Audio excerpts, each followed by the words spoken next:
the mob, corrupt government officials. They're all involved in human trafficking. You're in the payroll too. Hi, Eddie. How are you? Ruben Peralta, Aleca Sanet, man. Oh, yeah. I love you. So, Ruben! Yes.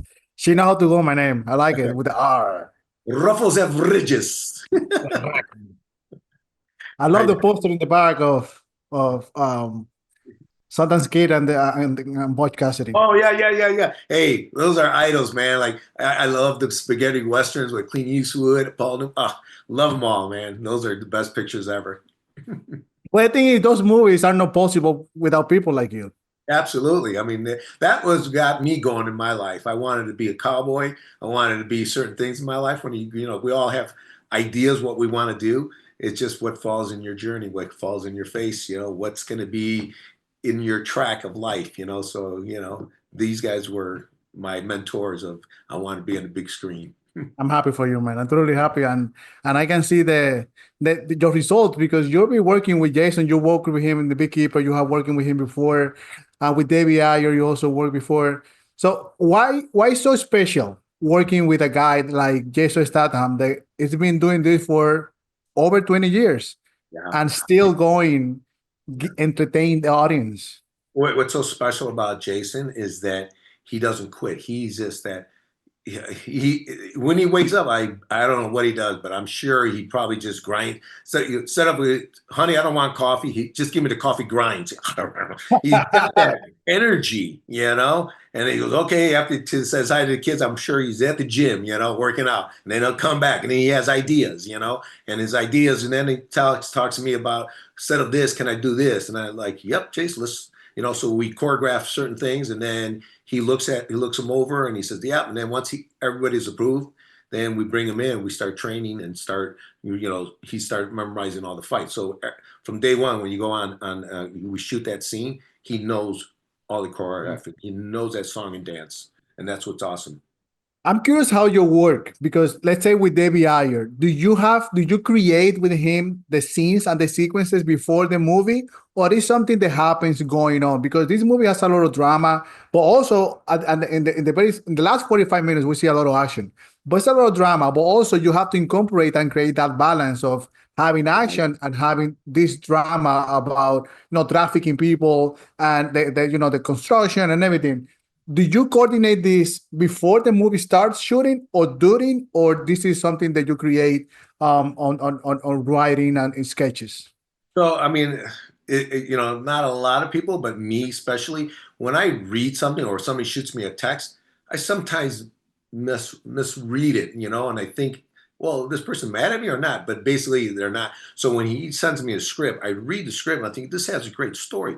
But then as we start breaking it down, then I start realizing, ooh, I was going this way with it. And then he brings me into his world, which is crazy world. And then I start understanding him and what he's visualizing and what his story is and why it goes from a nice acting period piece to now an action piece. And that's what I love about David. He's a great writer, and we communicate really well. So, there's a lot of not talking, but just that we understand each other. And so when we create a fight or an action sequence, I will then now say, hey, because I start visualizing this fight and then looking at the area and where we're at, I start coming up with ideas. So then I show him previous what I think it should be. And then he would look at it and say, that's what I'm going to shoot. Or he would say, hey, instead of that guy getting thrown the window here, why don't we have him doing the stair fall? And then this way we could use the window in the next scene. And I'll be like, you got it. So, there is, communication that we talk about it, certain things, but he's got the vision. He's got the story in his head. He's got everything all lined up. It's just now the moving parts.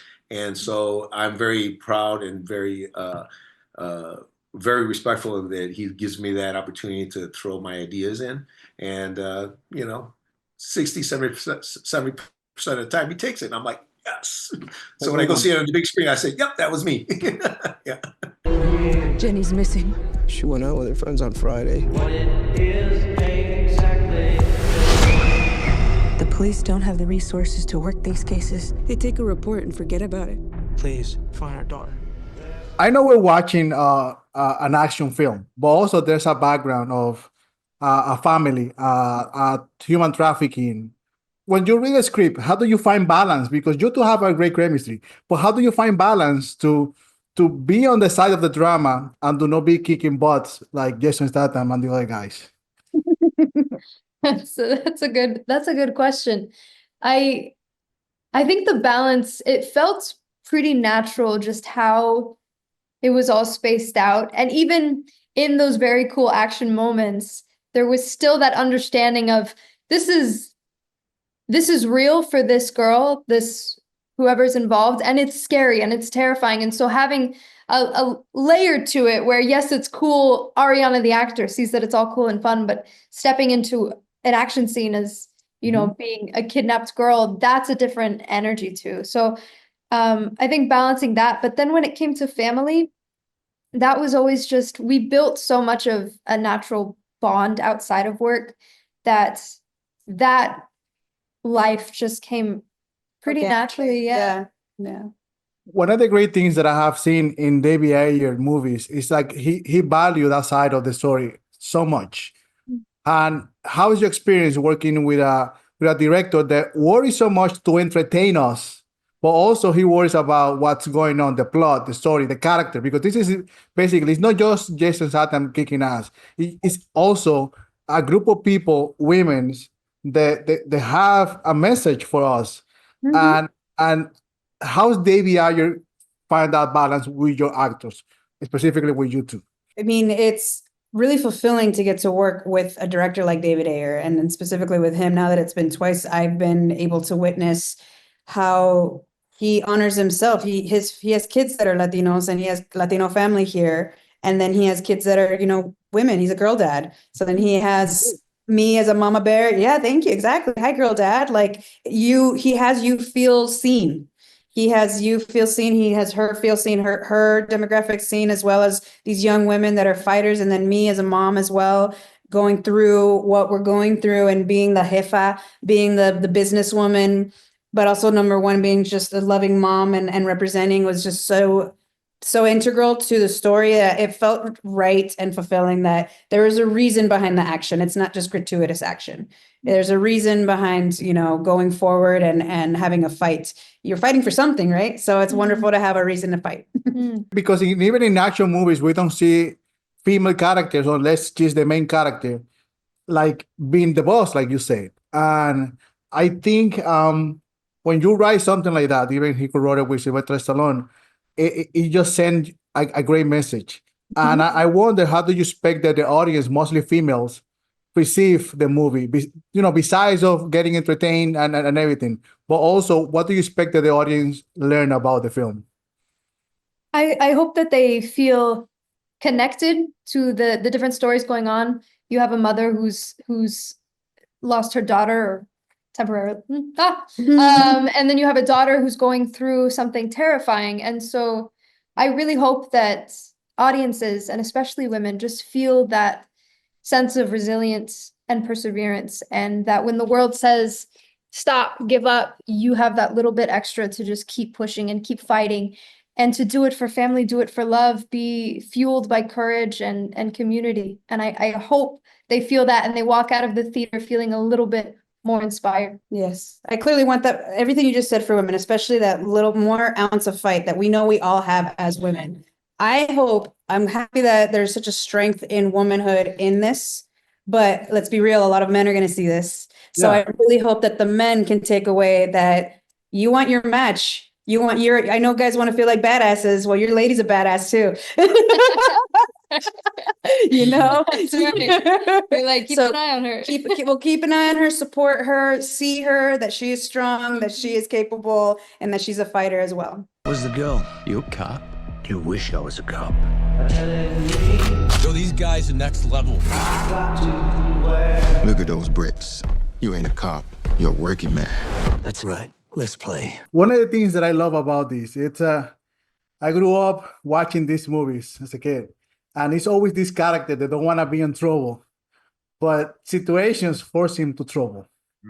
and the whole environment of immigration and working in construction, how do you land it in a role like this and create credibility with knowing that it's going to be an action film? You know, the thing is that action films, as you said, we've been watching this since we were kids. You know, it's a classic action film. It's you know, yes, it has a lot of depth, a lot of emotional depth, a lot of action. Playing the character Dutch, bringing him to life was an interesting journey. You know, because he's pretty complex. You know, yes, he's got military background, but you know, he's got a calm exterior. You know, but you know, a lot of depth, and bringing that to life. You know, in the environment that he was in, that is not very typical to see that kind of person in that kind of environment. It was a beautiful experience. Because your character is very masculine, but also is vulnerable. So Yes, it's like this balance of being vulnerable, but also being super masculine because you mentioned the background. And is David Ayer like helping you to create that balance? Because we're talking about an action film, but also your character has to be vulnerable, but also has to be tough in some situation. So how important is David Ayer as a director to create that balance with you? David Ayer, what he does is he gives you creative freedom. You know, I remember asking him a few questions about the character, and it's like, Chidi, this is your world. Do whatever you want, you know, as long as you keep it grounded and real. And knowing who I am, you know, I'm cheerful, playful, you know, kind of guy. And, you know, first time I read Dutch, I was like, okay, he is this serious kind of bad guy. But I'm like, no, let me give a little bit of my personality, my vulnerability in there, which is, you know, the chilled vibe, you know, drinking the shots, smiling and whatnot. But he knows he has a job to do. He has to take care of his people. He has to take care of the world that he's in, you know. So, you know, David Ayer gave me that freedom to play with my character a little bit. Is any favorite sequence? Because with Jason Statham, that I heard that he's very passionate and he loves to do his own stunts. Is there any particular sequence that you enjoy the most doing it with him? Really, even though I really enjoyed the fight scene that him and I had in the end, but the intro scene when Dutch is being introduced. That's my favorite. That's your favorite? Yeah. That's my favorite too. You know, watching everything unfold while I'm just sitting in my chair. Listen, that was beautiful. That was amazing. Watching Jason live in front of me in action. You know, that was a great experience.